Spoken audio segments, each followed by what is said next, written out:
For years, Nigeria has devised many ways to tackle banditry, ravaging many parts of the country. One of these is amnesty, but the Chief of Army Staff, Major General Taoreed Lagbaja, has kicked against amnesty for bandits and terrorists in the country. The Army Chief said amnesty instituted in many states failed to achieve their purpose. According to him, beneficiaries of such gesture use it as an avenue to regroup and attack innocent citizens. Are we going to say Major General Lagbaja is looking at what he has in terms of military hardware and how proficient they could be, and you want to just face this head on? To cut his teeth. Well, it's just saying the truth. I'm not a soldier, but I'm also opposed to amnesty for these good-for-nothing people. There's no need for amnesty. Crush them. They are not stronger than the state. We have tolerated this nonsense for too long. Two times, Governor Masari gave amnesty. 2 times he had X on his face. And if you ask him one of his biggest regrets, Governor Masari would tell you that it was opting for amnesty. The secretary to the government of the state, at that time, our friend Dr. Mustafa, he was on This Morning last week. He was the one who used to personally go into the forest to meet those guys. And then on an occasion, the governor himself went to see Buhari Ndaji. With Buhari Ndaji clutching his AK-47 and standing next to the governor, bumper to bumper. People were like, what's the meaning of this? He had to do that to reassure them. But did Buhari Ndaji not go back to the forest? Was he not killed inside the Dansadao forest by Dogo Gide after he stole cattle belonging to Dogo Gide's in-laws? So they don't change. These are not the people that you give amnesty to, are people involved in crime with political connotation. These are not, they have nothing to do with ideology, with politics. It's just pure criminality. They want to make their money. This is different from Boko Haram. No. They just want to make their money and go. This is economy. This is purely criminal in nature. They don't give amnesty to those people. You simply send them on an errand to go and meet their maker. That's the best thing to do. And if as a country we have soldiers that we pay them so much, we have generals, and we can't deal with these boys, then something is wrong. Something is wrong. So I agree absolutely with Lagbaja. This thing, you give the amnesty, they will not stop. Look at even the one that was killed, Ghana, the one that was killed in Benue. Why did the army get angry and they had to kill him? Because that was the second amnesty that they were going to give him. And the army said, informally, you know, that they came out in the open. Of course, they would not say that in the open, you know. The army said they've never seen where amnesty is given twice to an individual. And for me too, I don't think I've seen where amnesty was given to the same individual 2 times. So on their way to go and meet the governor, the military used articulated trucks to block the road, and they killed Ghana because they had killed a lot of their colleagues. So it was difficult to say, why did they do it? Why did they do it? Yes, it's what's it called? Extrajudicial. Extrajudicial in nature. But at the end of the day, these guys are human. Some of them have lost their best friends to this guy. So how do you expect them to watch him again, collect a second amnesty? After that, you go back to the bush, start killing people, and then come back for a third amnesty? That joke has to stop at some point. Amnesty for these ones? No. But some people will be of the school of thought that, look, it is not every situation that you deploy force, and you can't use the military to defeat, in all cases. That, these guys, we have tried it, we've deployed military against them, and we've not gotten results. They want to argue that we might want to use another method, but maybe carrot and stick. No. These are criminals. They have no political or religious undertone that is driving this. is a pure criminality. And the moment you allowed state actors to bow to the whims and caprices of non-state actors, then the state is lost. Because the essence of power is ability to provide security for the members of that community. Throughout history, the history of civilization, it is the ability of lords and kings to protect their people that led to the emergence of city-states. So it cannot now be our turn that will now allow criminals to dictate how we live our lives, because some people are romanticizing the very elements of what this is. Unless you are going to paint it in another brush, this is purely people who are interested in using criminality to make money. And I agree with the Chief of Army Staff. Apart from the fact that he prides himself of being a soldier, the best way for a new leader to show leadership is to do what he thought, as maybe second in command or part of the troop, that he saw what the former GOCs are doing, that he thought were not getting results. This is time to cut his teeth as Chief of Army Staff. And this is not the time to start talking about amnesty in the first place. Because granted that some people will always use that excuse, especially those who believe that they can always negotiate. You don't negotiate with a snake. Nobody uses a snake as a pet. Because sooner or later, white people. General Buratai, former Chief of Army Staff. So be a black man that uses snake. It was the issue of pets. Pythons now. The people use pythons. The man in Thailand who was using a crocodile as a pet was consumed by the crocodile. Because sooner or later, an animal will show itself to be an animal. So you are saying those boys are animals. That's what you are saying. All right.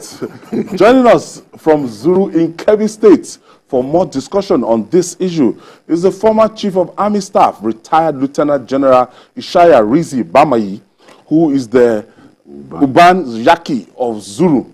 Thank you for joining us, General. Thank you. Good afternoon, Uban Yaki Zuru.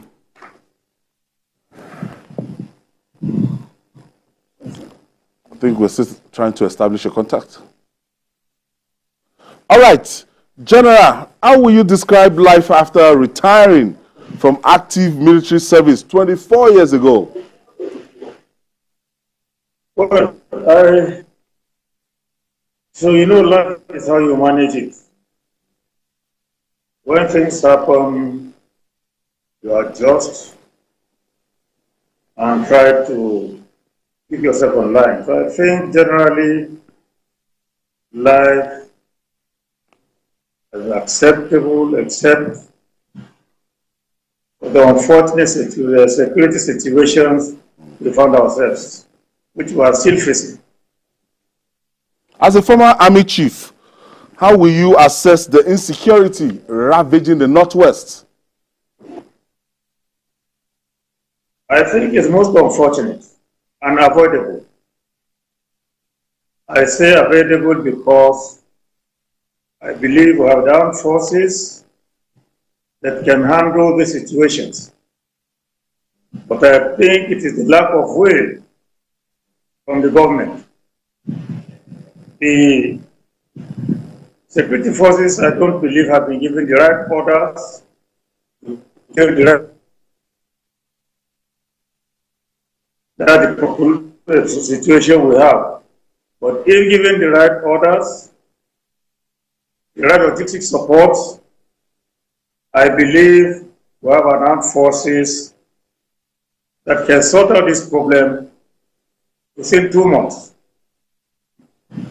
We know the places, some of the governors have been meeting them, some have been come out to say that they know them and they talk to them, yet their states were being ravaged. That means there's a failure somewhere to act. But I sincerely believe if they are given the right orders, the right equipment, we can get this problem sorted out within 2 months. That's my personal view. Now, when you talk about the right order or orders, what exactly are you talking about here? Are you of the view that sometimes they stop them from taking the battle to these boys? Let me be very sincere with you. When I talk of right orders, the armed forces do not work on their own. We have a commander-in-chief. We have service chiefs. Unless the commander-in-chief gives that order, nobody can do anything. Let me give you an example. I am from the local government area.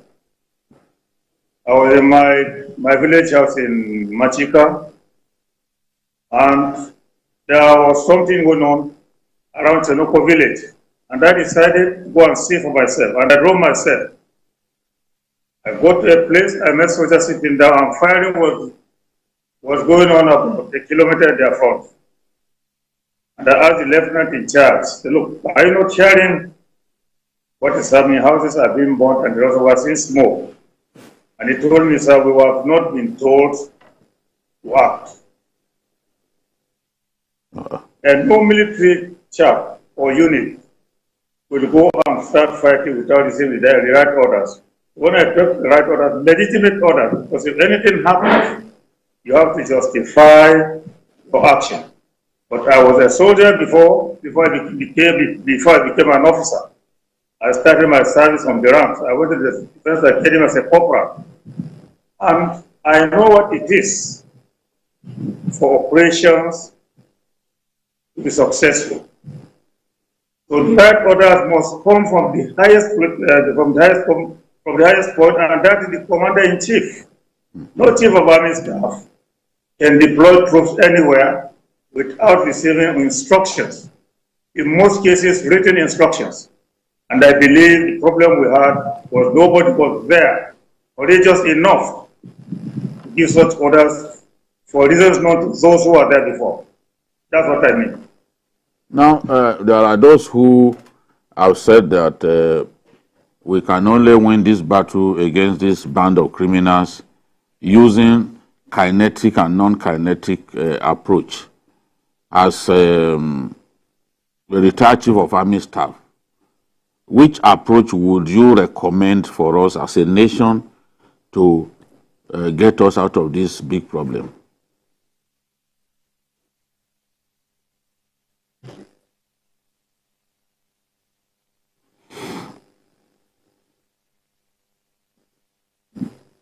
General Bami, can you hear me? Yes, I'm hearing you now. Okay, let me reframe my question. I said there are those who believe that to win this war against bandits and terrorists, we need the kinetic and non-kinetic approach. As a former chief of army staff of our great country, what approach would you recommend for us to defeat these people? As far as I'm concerned, from the military point of view, I don't believe in any other palliative more than facing these people frontally and defeating them on the field. I do not see any other approach to it, because they are not people who have any feelings, they are not any people who want peace. And to make peace, sometimes you have to fight and make peace by force. It's not all the time to go about begging people. You cannot beg these people who have been there terrorizing people. My people in rural area now, most of them are no farm for the last 2 years. I'm a farmer. I have not been to the farm now for 2 years because I cannot afford to see my people being killed in the field. So my approach is proper military action. Thank you. Now, Kebbi, your home state, is one of the states most hit by banditry. Why is Kebbi's situation peculiar? Well, and that is why I feel the proper approach is to defeat these people on the field by use of force. Because I am saddened we have so much responsibility on our people. Our people are known to be hardworking. We are all peasant farmers. Many of them have not gone to the farm for 2 years. We are having so much burden supporting these people. I am not blaming anybody, but I still believe, if we have right orders, proper equipment, proper logistics, this thing can be overcome in 2 months.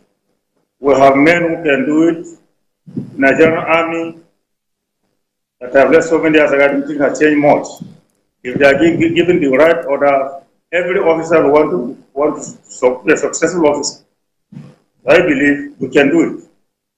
Do you think we have the right number of troops to get the job done? I believe we do have. What we do not have is the will. And that will is from the leadership. The will must come from the leadership. Let the leadership be sincere. Because I think what has happened in past years is lack of sincerity. Wow. And I must say from top to bottom, a situation where you see bandits sitting down to discuss with a governor, and then a governor coming out to tell you that they know them, they speak to them. Whatever you need, it means how many forests do we have here that are paying impenetrable to the military? I believe we have the men. It is not the crowd that matters. Give them proper equipment, ensure that their morale is high, and I assure you, with good leadership in the field, we'll do it. I'm convinced it is possible. Kebbi State, especially Zuru, is known for producing so many generals, so many fantastic commanders and all that. Is there anything that retired generals, retired officers of Zuru origin are doing to try to solve this problem of constant killing of your people by bandits? Is that a way we are coming together?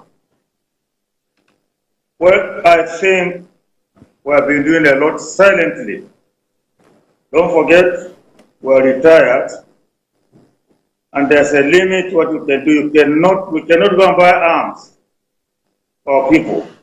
But what we have is we have been supporting our local vigilantes that we call Sakai.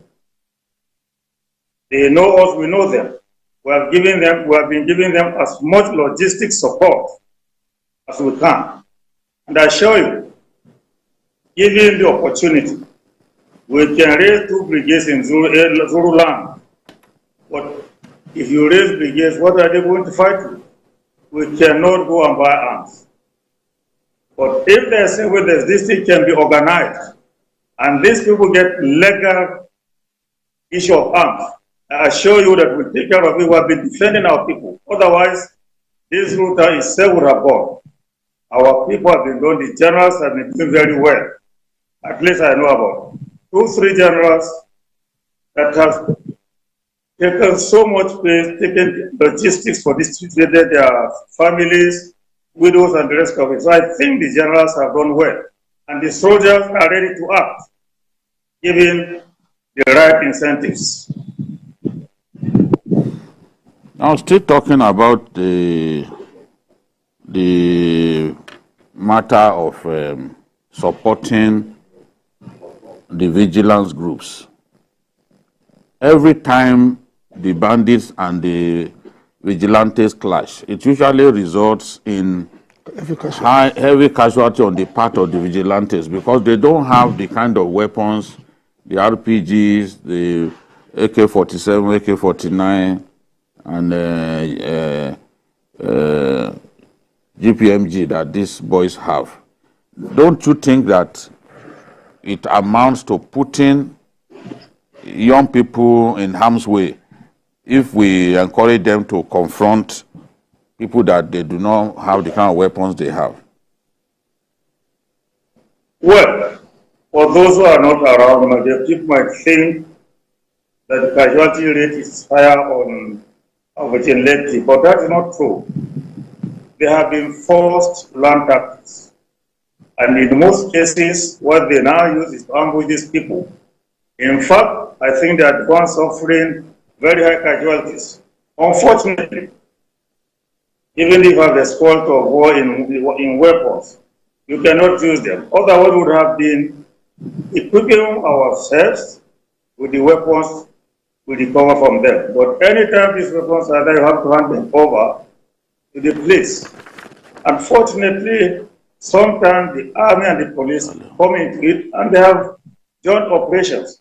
So it is not true that we have more casualties than the bandits. Maybe you need to check what happened about a week or 2 weeks ago. You'll find out when they found out where they surrounded them, the army came in, and it was a very, very successful operation. So I do not agree that we have more casualties on Serbian side than the bandits. No. We have casualties, no doubt about it. But the ratio is not as people are thinking about. General, what do you think will happen if we go the way of getting state police to handle this particular situation? Given the fact that the Nigerian army is being overstretched for all these internal conflicts that they are working on, will creating state police not be a better option in solving this particular quagmire? Well, state police is a good idea, but I'm not sure that the state police will solve the problems of banditry, especially in this area. Are you going to have a state police that is properly equipped, properly trained? And what are the number of how many of them? Because when we talk of state police, we are going to have people. But when we are talking of these, our vigilantes, you virtually have them in every house, although you don't know them. State police, if properly equipped, will be fine. But how do you get the required number of operations from time to time? You are garrison commander here in Lagos, and you also held many top positions in the army. What has changed in the way the army of your era was run and what we have now? Well, I must confess, whatever it is revolving. Now, when I was in service, it was a military government. We were getting instructions directly from the commander-in-chief. We were not involved in politics, so we had no political consideration in any issue. Unfortunately, from 1999 to date, firstly, when the then commander-in-chief, Obasanjo, came in, he wrongly retired all the officers who are military governors. Some of them were one of the best officers we had. They were on military posting. They did not apply to the military governors.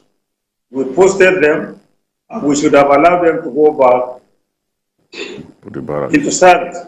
But politics came in, and eventually many officers, politicians nowadays, they're involved in even postings. People go to the academy, recruitment of soldiers, and what the result is this. You bring in people who are not interested in the job. I know there's a quota system, but once you join that, the quota system is finished. Politicians came in, to me as far as I'm concerned, and destroyed the army. As a result, those who are in the military, many of them, not all, we still have fantastic officers. But there are some soldiers who came in there just to get access to the weapons, and you can see some of them are arrested as bandits, armed robberies, and the rest of it. Then came this unfortunate issue of going to put soldiers on permanent roadblocks. Soldiers roadblocks are not statics. You come in, snap roadblocks. As soon as the objective is objective, they pull them out. But today, go to the road. You find soldiers on roadblocks, some of them permanently. I went through some unfortunate days of soldiers being corrupted to collect money from parties. That is not a soldier's responsibility. So if you are asking me about our own time and this time, we are all the same officers, we are of the same profession, but the professional aspect of it, to some extent, has been eroded. Wow.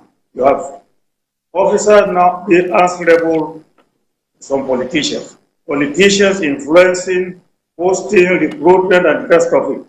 That has lowered standards, has affected morale, and has affected good command. That's what I feel, my personal view. At the time that President Obasanjo took that decision, many people felt he did it to protect the regime and ensure that it doesn't get, that the army doesn't take over power. Because he felt that some of those officers were already politically exposed one way or another. So people believe that he did it as a way of, as a form of regime protection. Well, if that's what he did, then he must have made a very wrong accusation. Because by the time we left, even the military itself was tired of governance. Because it was facing a lot of indiscipline.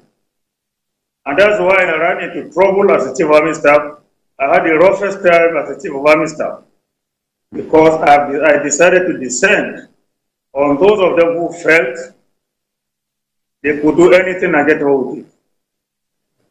It stopped. But the military itself was tired.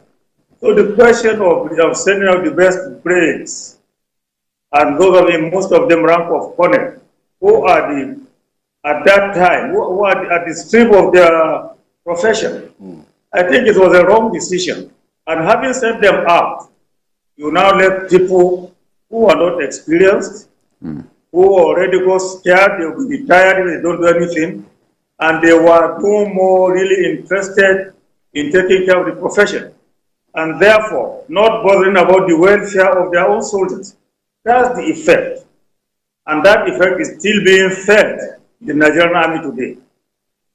I think it was a wrong decision. Many years ago, soldiers had access to trainings in Sandos and many of those great institutions. But I'm told that the finances to support such training are not there. Is it that your own juniors do not have the privileges that you had, the benefit of solid training that you and your colleagues had? Well, when you talk of privileges, as far as I'm concerned, a soldier is not supposed to be a wealthy person. A soldier needs to be comfortable. And I think you are very comfortable. But unless this government takes steps to stop interfering in army, what do you call it? We have our own established way of doing things. But unfortunately, we started getting involved in army promotions, postings, and the rest of them. As a result, what we have now inherited is a situation where you have so many officers without something doing, because promotion was not being done on vacancies. If you have 10 vacancies and you promote 30 officers, you can only post 10 of them. As a result, go some offices, you find some terrorists sitting down, no job, and it is frustrating. It is not wearing the rank that matters. It is doing the job and justify your promotion.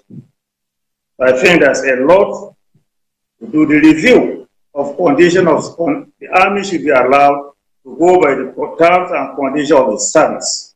Once you do that, it covers everything. But if there's interference from anywhere, political interference, it is bound to cause confusion, it is bound to bring problems and low morale. And when you have an army without high morale, you have a problem. That's my view. The issue of mass retirement when service chiefs are promoted, like the one we just had recently. Appointed. Well, as far as I'm concerned, it is normal thing. As a commander-in-chief, you come in,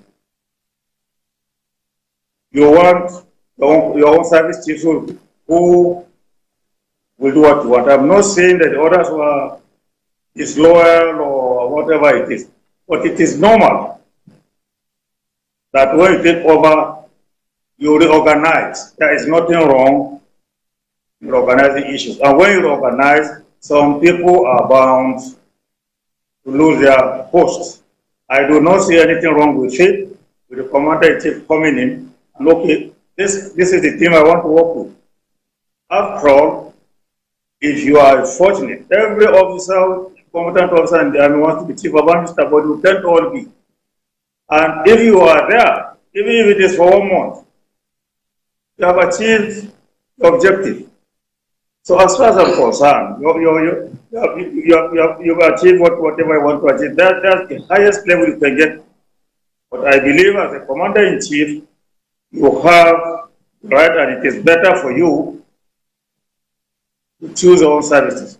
Go back and check that there are some commanders, that officers who stay for very long this and you become effective until you start going down. So I believe the action of retiring, appointing services at any time is the prerogative of the commander-in-chief and nobody should question it. General, but the concern is sometimes up to 100, 130 officers get retired just because some service chiefs have been appointed. Are we not losing so many officers after all the money that we spent in training them? We just lose officers in their prime like that. Is it not wrong? You see, in the military, you must maintain discipline. Most of these officers that are always asked to go as officers who are senior to the man being appointed as chief of army staff. And there is no rule or term of condition that says the president must appoint the most senior officer. You could be the most senior, but you may not be effective. And I don't think there's a problem there. If my junior is appointed, it is left to me to decide whether to work with him or go. If you are going to work with him, will you take orders from him? He's the chief of army staff. You are his senior by commission or promotion, whatever it is.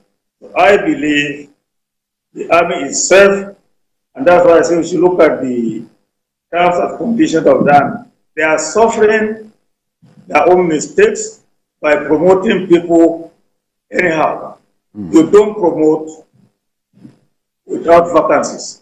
And I think there are many officers who have been promoted. Many of them don't have offices. So what are you giving them for? When you talk of money, whether you leave them there, frustration comes in. It will also affect the chief of army staff you have appointed, because you might find it difficult to be giving instructions to officers who are senior. We had this problem. When I was appointed chief of army staff, I was not the senior. No. But what the Great Commander-in-Chief then did was to take those who are senior to me to Minister to Defense headquarters. So they were no more under my command. Okay. They were then under the command of the CDS, who was their senior. It all depends how you play your cards. There's no problem if you sit down and plan properly. But I think it would be wrong to appoint the junior officer and then leave his seniors in service. It will destroy morale. The indiscipline will come in. Some analysts have said that we are not recruiting enough soldiers, that we don't have enough. What do you think about the numerical strengths of our military? If we don't have enough officers, we wouldn't have a situation where I have some office, 4 or 5 officers live in one office with no appointments. If you recruiting more does not mean you will not go by the terms and conditions of service. If you recruit more officers or soldiers, they go for training. It is a matter of people being phased out as their time service, which I think is 35 years or so. But the army itself made one mistake, which I was told they corrected. While we were in service, for every rank, you spent 5 years. I was a lieutenant 5 years, captain 5 years, major 5 years, lieutenant colonel 5 years, and more. But when you shoot yourself in the leg by reducing this time, the other time you take 4 years as a brigadier general to make a better general. Then it was cut down to 2 years. General, sir, danger, which means do we have enough? Do we have enough soldiers? Do we have enough soldiers to deal with the security threats that we have as a nation? Do we have enough? You see, the question is this. My answer is this. It is not the number of soldiers that matter. Have you equipped them properly? Have you trained them properly? Have you given them the proper leadership? Have you bothered about their welfare? These are issues. The moment you don't take care of your soldiers, even you have so many of them, it's of no effect than if you have properly trained soldiers with very high morale, well equipped. So it's not a matter of numbers. So for me, I cannot answer that question because I don't know the strength of the Nigerian Army today. So I cannot tell you we have or we don't have. But I believe, I repeat, given the right order, the right equipment, we have soldiers who can overcome this banditry. Okay, General, finally, you were put in prison for years. What are your regrets after serving? Sorry, I've not got to go. As in, you were put in prison after serving. That is you finished serving in 1998. What are your regrets? You are in prison for many years. So what are your regrets about being put in prison after serving your country meritoriously? Let me be very sincere with you.